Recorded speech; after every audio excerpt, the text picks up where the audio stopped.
Moving on to Lekki, activities of the NSAS protesters is already ongoing. Lekki area of Lagos, the protesters are seen chanting, saying they're not relenting until their demands are met. Our correspondent, Olu Phillips, who is monitoring the area, joins us now to give us an update. Hello, Olu. Hello, Olu. What's the situation there now in Lekki? Sorry, Laddie. I'm sorry. I was calling the engineer. Sorry, Laddie. This is it. I mean, this place is beginning to build up in terms of the momentum we usually see from this time into the evening, late in the night, and early and the wee hours, as we always do. But there's a significant change or something that seems to want to distort the processes here, which is the announcement by the state governor as regards curfew for 4 p.m. today. Now, what we have heard from backstage, which is behind me, is a lot of motivation saying to the people, this is the latest information, don't be daunted, don't feel dismayed, we going nowhere, as it were.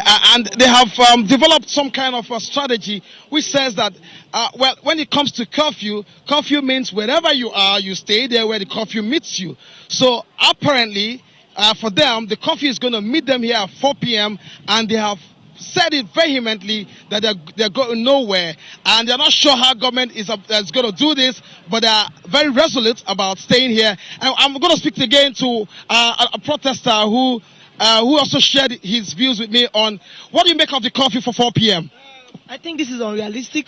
This is unfair for you to just come up with a curfew at this point. We have enough peaceful protesters here at Lekki Tollgate, and all we are requesting is the 5 for 5.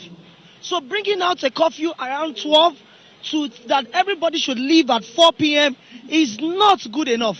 Yeah, this is now a case of not restoring peace but creating anarchy. Because according to your tweet, you are saying it's because of what is happening. That's why you are creating a sudden form of curfew. We are not telling the government not to pick up the thugs that are trying to hijack the peaceful protest.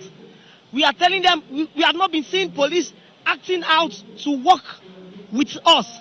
But what we are doing is just a peaceful protest. Speak to us. We have given you things to do.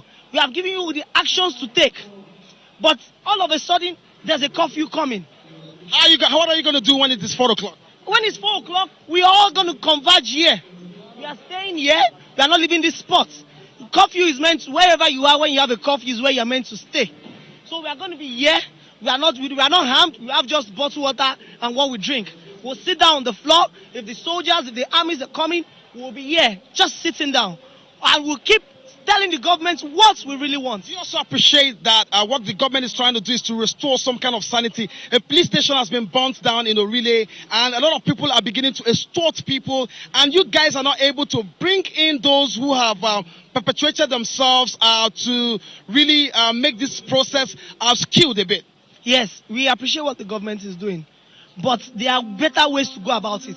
Not going about it by creating a sudden form of awareness to distort what we are doing.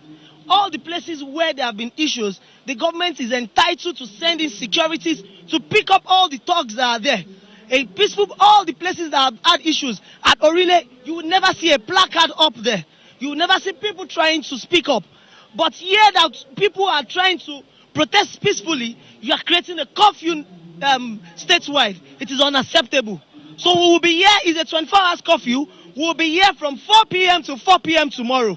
Wow, this is very loud and this is very strong coming from these guys here. And I mean, we can't tell what the picture will be, but you can be sure that Channels TV will bring you live pictures and live situation report when the curfew takes off at 4 p.m. today. It's back to you, Laddie. Thank you, Olu. That's our correspondent live at Lekki.